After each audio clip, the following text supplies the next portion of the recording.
Lange Show. True to his word, the great Chris Mannix is here from Sports Illustrated, fresh off fight weekend. Artie's sitting in the back, just watching that. The guy, Dice is like, "Who's coming up next?" He's like, "Yeah, it's Chris Mannix."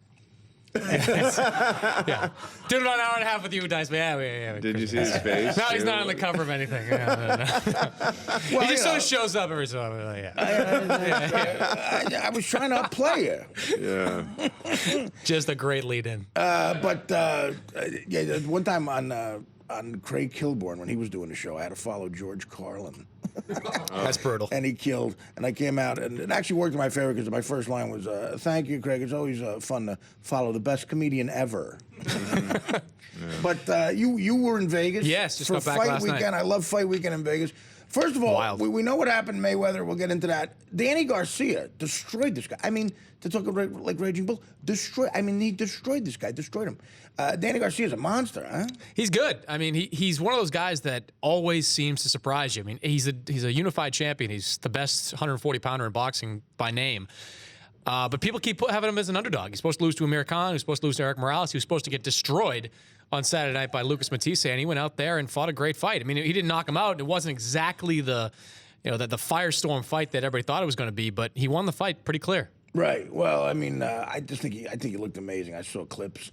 He did. And my buddies who know boxing were there, and they seem to love him. And now he's now in line for a big payday against Mayweather next year. I hope Mayweather fights him. People discount him because he's young, or he's just not great at anything. He's really good at everything, but he fights these guys, a guy like Amir Khan, who's so fast and elusive, and he knocks Amir Khan out. Matisse is supposed to be this big, giant, savage knockout puncher, and he stands up to his best shot and then outboxes him over 12 rounds. He just finds ways to win. It's sometimes hard to see because you don't see a lot of greatness in Danny Garcia, but he just keeps winning. Isn't Mayweather? You think Mayweather's a guy who would duck him? You think you would duck? No, Mayweather would duck. And personally, I think he would destroy Danny Garcia. Like, look, Danny's good, but Danny's 140 pounds. Mayweather would be fighting at 147. He'd have to come up for that, and he's not fast enough. There's really nobody in the world fast enough to fight Mayweather. Why did he duck Pacquiao? Because Pacquiao could beat him?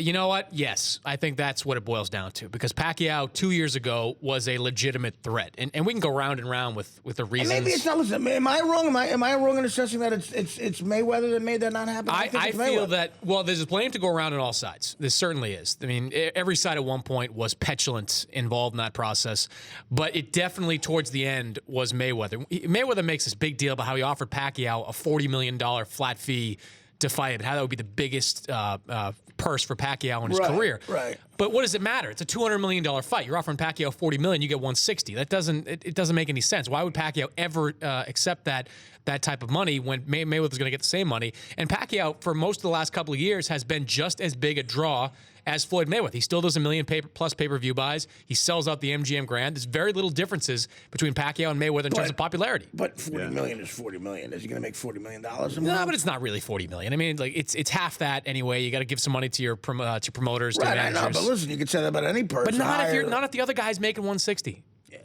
So you think Mayweather offered that deal knowing he'd probably walk away, and he could kind of look and say, "Look, he done." Well, he knew it wasn't going to take it. Yeah, he got on the phone with Pacquiao, and he knew it wasn't going to take it. You don't negotiate with the fighter. I mean, nobody does that. You negotiate. No, it's like someone calling you when you're playing football and say, "I want to offer you this contract." You call your agent. Well, that's why boxing is so retarded still. It's bad. It's so out of control. Yeah. Like, stuff like that is still happening. It's ridiculous. It's the only the best just don't fight the best. Yeah. That's as simple as that. In boxing, there's this whole debate all week long about boxing and is it healthy, is it not? It raged in Vegas all week long. You had like the mainstream guys on ESPN saying, well, boxing is dying. You have the diehards, like the guys that just live and breathe the sport, saying, no, look at this, it's healthy as ever. You can't point to the robustness of that fight and the robustness of that pay-per-view and say that's a reason that boxing is healthy. That's like saying the Super Bowl is the reason the NFL is healthy. No, the NFL is healthy because the regular season is awesome. Sure. But and boxing would be healthy if their de facto regular season, which is the regular mainstream Showtime and HBO fights and whatnot, are as healthy as this fight. It's just simply not the case. They just aren't the best fights happening every single week. And until that happens, boxing will maintain its status outside the mainstream. Well, you're a guy who's becoming a rare breed, a guy who's got as legit a writing job as there is for the biggest sports magazine ever. You're good at what you do, and you're young, and you love boxing. And I host home run derbies as well. I'm saying, of course, we got you. Very well. Willing to do that, but you love regular old school boxing. I do. And is that a dying breed, do you think? Of that type of writer? Oh, yeah. Absolutely. Yeah, There really that aren't. follows the old school boxing. It's a great point because one of the things that speak to the the death, if you will, of boxing is that there are not any more boxing beat writers for newspapers. It just simply isn't the case anymore. I mean, you have guys from the USA Today and the Las Vegas Review Journal and people like me that still go to these fights, but print journalism, you don't have boxing reporters. They just don't exist There's anymore. no Bert Sugarmans anymore. There is no Bert Sugar. There's no guys that just cover on a daily basis for papers, and that's a problem because can you imagine an NFL or an NBA writer being taken off the beat from their respective papers? It just wouldn't happen. And that's a big sign that boxing has dipped away from the mainstream. Right. Don't you think such a big reason for me, I don't trust the sport, and a great example was this weekend. I mean, one of the cards had Canelo. It wasn't a majority. draw. It was a majority decision. Yeah. It wasn't a unanimous decision. It was ridiculous. How is that possible? Yeah, let's Absurd. break down the fight. Let me for tell us. you this. Mayweather dominated. I can give you a little news here. I wrote this on Twitter about 20 minutes ago. The judge who gave that score, the 114-114 draw, just took a leave of absence from judging boxing in Nevada. So, and she's 64 years old. She'll probably never be back. She? Yes. I gotta CJ tell you Ross. what's wrong right there. There we go. Yeah, I want to hear what a broad that cares about boxing. She took a leave of absence and she's done. She's effectively done. But that scorecard. Why? Because the score was so bad. The score was that bad, but it or they wasn't. think she was crooked. That's an open question. But the score was that bad. But it was also bad last year when she scored the Pacquiao-Tim Bradley fight for Tim Bradley, and another fight that I was ringside for, and virtually all the mainstream, all the media there scored it for Pacquiao by a lot, and she scored the fight She's a for Tim broad. Bradley. And she's bad. She's bad at it, and clearly this is an Why indication. does she well, Now she's done. now she's done. But I don't how know. did No, she continue to get that? Why did she have this job? It's a great question. And the Nevada Commission appoints these people. And you know what? The Nevada Commission, they've been ridiculous when it comes to this stuff because after this woman scored what she scored against Bradley, they defended her. And after she scored what she scored against this, they defended her again. Like, just stop defending her. Just say, we screwed up. We put someone on this job that couldn't do the job correctly. We screwed up. Don't compound the problem by continuing to defend this woman as she's here. By the way, for years I was a Pat Summitt fan, and I just found out she's a woman. Last week. Coaching women's I'm basketball. like, what, are you kidding me? I thought Tennessee. I'm like, I thought volunteer. Thought she was like Gina Oriema. Because from a distance, she does. She looks a little like Will Ferrell from a distance. But let me tell you something. First of all, you couldn't have waited 21 minutes to give us that exclusive. You had to tweet it 20 minutes ago. I had to. You get the information. But so I okay, get that's tweeted out. interesting. So she gets a leave of absence. Yeah. And Which is you effectively so she's break down the fight. He crushed him, and it should have been unanimous. I had it 121-108, a total shutout for Mayweather, Was there and any many people knockdowns near me. either No way? knockdowns, Right. but I didn't see a lot of rounds that were close, if any. Not even honestly. close? Not even close.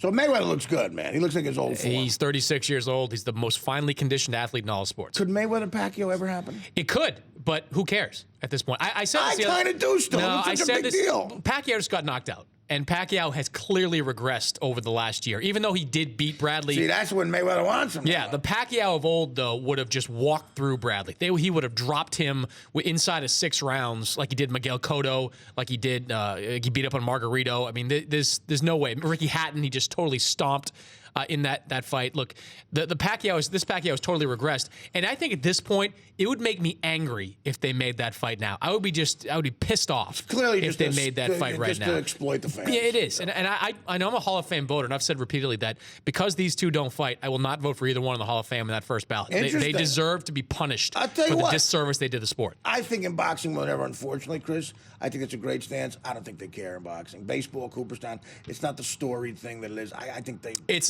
they much got less. All the money. It is. But that's a good point. I mean, It's listen, only, the Hall of Fame's only 20 years old, if that. It's not even. It's no big deal to them, but it's the most you can do, and I think you're respectable for doing it because it should be. I agree. They're robbing the fans, like you said before. The best don't fight the best. That's why 70s heavyweights were great because for a brief moment in history, the best did fight the best. And we didn't care so much Ernie about Shavers wins and losses. did get a shot. You Yeah. know, yeah, right, exactly. Yeah. We didn't. It's boxing has become defined by the 0 at the end of your resume. If you don't have that 0, you're not considered great, which is ridiculous because the guy I think is the best fighter in boxing history, Sugar Ray Robinson, had 19 losses. He had 19 losses on his resume. Muhammad Ali had 5. These guys all lost fights, but it did not diminish what they were in the ring. Sure. Well, listen, because they were fighting at a time where a lot of people were great. We just had a still shot of the fight, and God, there's not an ounce of fat on those two guys. No, This is that 152 pounds. These guys are just And Mayweather- streamlined human beings. Mayweather consistently just walks around at 147, 148. He's never out of shape. That's Yeah. why guys like him and Bernard Hopkins have staying power in the sport, because they're never, ever out of shape. He's never going to get a guy, because his vice is gambling. Gambling if you don't mix with anything else. That's why. People say all the money he's making, he'll never go broke. I say if I've seen Allen Iverson go broke, anyone can go broke. You can go through a lot. You can go through a lot, especially if you're putting $100,000 down. I mean, it depends on what you're betting. What do you mean you can't go broke? If I put $40 million on them, you lose money.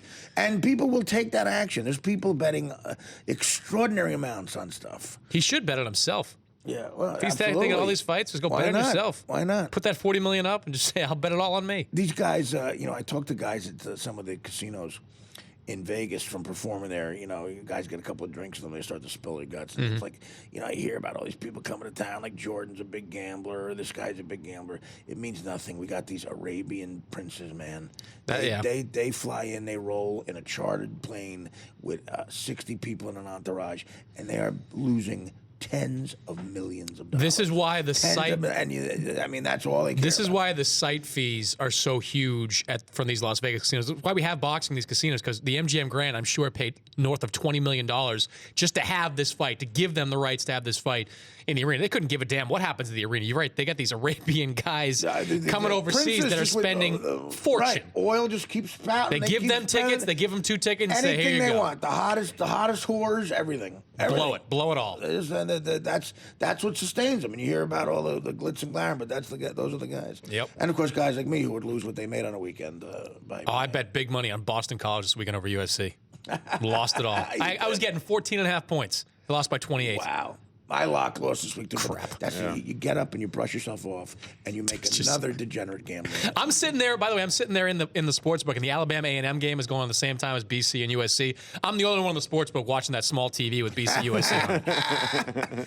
Yeah. You have a gambling problem when you've done bad coke and your jaw's moving a mile a minute on it at 4 a.m. at the Mirage Sportsbook, and you're going up to people like this. You're going, "Did you see the lacrosse scores?" The Artie Lange Show, back with more Chris Mannix after this. The Artie Lange Show, weeknights on Audience, only on DirecTV.